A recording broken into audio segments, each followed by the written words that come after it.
শুভ সকাল বন্ধুরা, কেমন আছেন সবাই? পাপিয়াস কিউলিনারি আর্ট অ্যান্ড ব্লগের নতুন আরেকটি পর্বে আপনাদের সবাইকে স্বাগতম। সকালবেলা ঘুম থেকে উঠেই দেখি আসলে আমার ভাই ফুলের মালা গেঁথেছে, শিউলি ফুলের মালা, আর এটা মুনের জন্য। পরে মুন মালাটাকে, শিউলি ফুলের মালাটাকে শিউলি গাছেই ঝুলিয়ে রেখেছে। তো এবার আমাদের বাড়িতে কয়েকটি গাছ কাটা হবে। আসলে এই গাছগুলোতে তেমন একটা ফল ধরে না, আর এই গাছগুলোর জন্য বাড়িতে রোদ ঢুকতে পারে না, এজন্য কয়েকটা গাছ আসলে বিক্রি করে দিয়েছে। আর এগুলোই দেখছিলাম ঘুরে ঘুরে। আসলে বাড়িতে আসলে তো তেমন কোনো কাজ করা হয় না, একটু ঘুরে বেড়াই।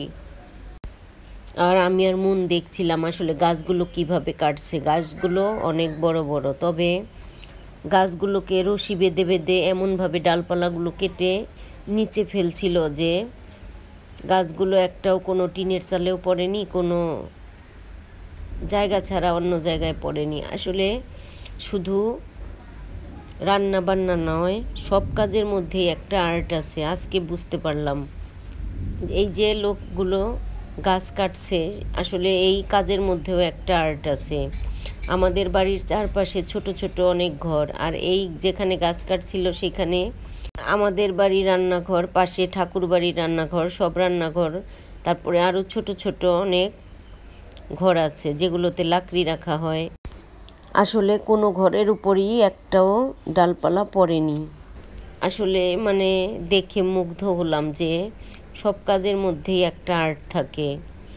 তো এবার রান্নাবান্না কিছু হয়েছে, আর কিছু হবে। মুগ ডাল দিয়ে লাউ দিয়ে রান্না করা হবে, মুগ মটরের ডাউল দিয়ে লাউ, আর এখানে কাটা আছে লাউয়ের খোসা, একটা আলু আর পেঁয়াজ।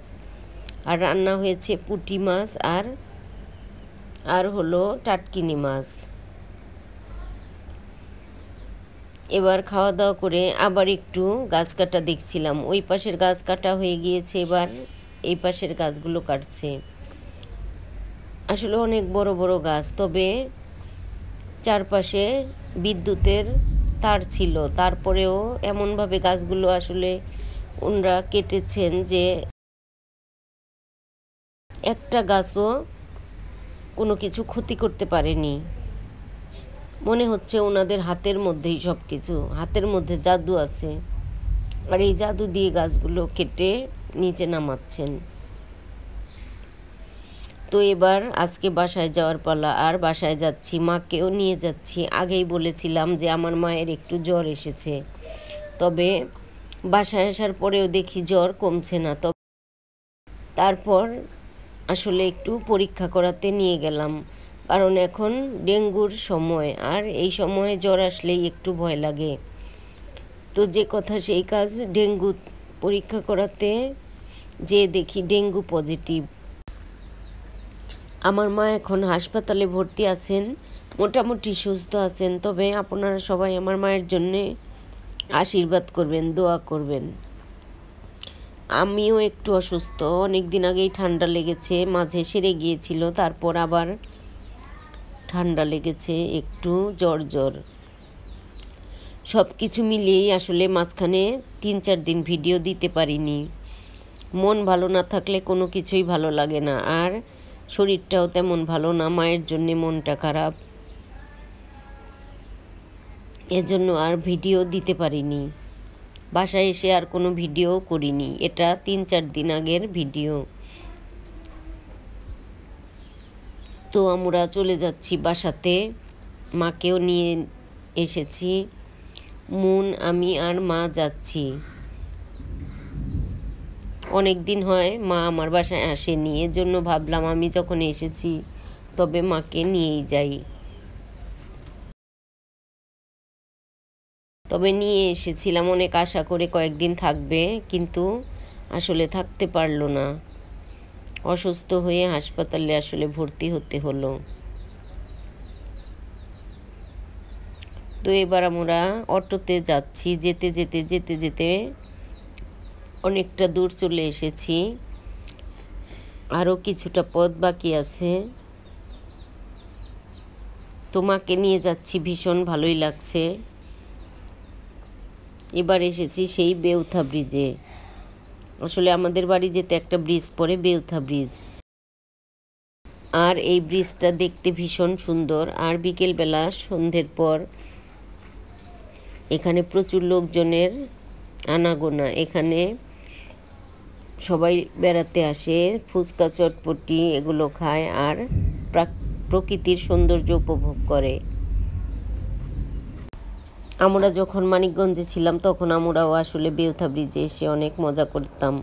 তবে এখন আসলে এখানে থাকা হয় না, যার জন্য যাওয়া আসার পথে যেটুকু দেখা যায় সেটুকুতেই আসলে প্রকৃতির অপরূপ সৌন্দর্য উপভোগ করতে পারি। আসলে এখানে থেকে যেমন নদীর সৌন্দর্য দেখা যায়, তেমনি দেখা যায় উপরে আকাশ, নিচে গাছপালা। আসলে এই ব্রিজে দাঁড়ালে ভীষণ ভালো লাগে। তো আমরা চলে এসেছি এবার বাড়িতে এসে মোটেও রান্না করতে মন চাইছে না, তবে একটু তো রান্না করতেই হবে। এজন্য রান্না করে নিলাম চিংড়ি মাছের ঝোল, ভাত আর আলু ভর্তা।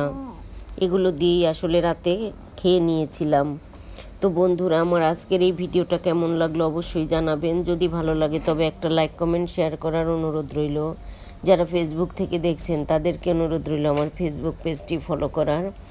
যারা ইউটিউব থেকে দেখছেন তাদেরকে অনুরোধ রইল আমার ইউটিউব চ্যানেলটি সাবস্ক্রাইব করার। ভিডিওটি দেখার জন্য সবাইকে অসংখ্য ধন্যবাদ। আসলে আমার ঠান্ডা এখনও সারেনি, যার জন্য কথা বলতে গেলে, ভয়েস দিতে গেলে একটু কষ্টও হয়, আবার শুনতেও বাজে লাগে। তো আপনারা কিছু মনে করবেন না। সবাই ভালো থাকবেন, সুস্থ থাকবেন। আর চারিপাশে যেহেতু ডেঙ্গু জ্বর, এজন্য অনেক বেশি সাবধানে থাকবেন। ডেঙ্গু মশা থেকে নিজেদেরকে দূরে রাখবেন আর সবাই সুস্থ থাকবেন।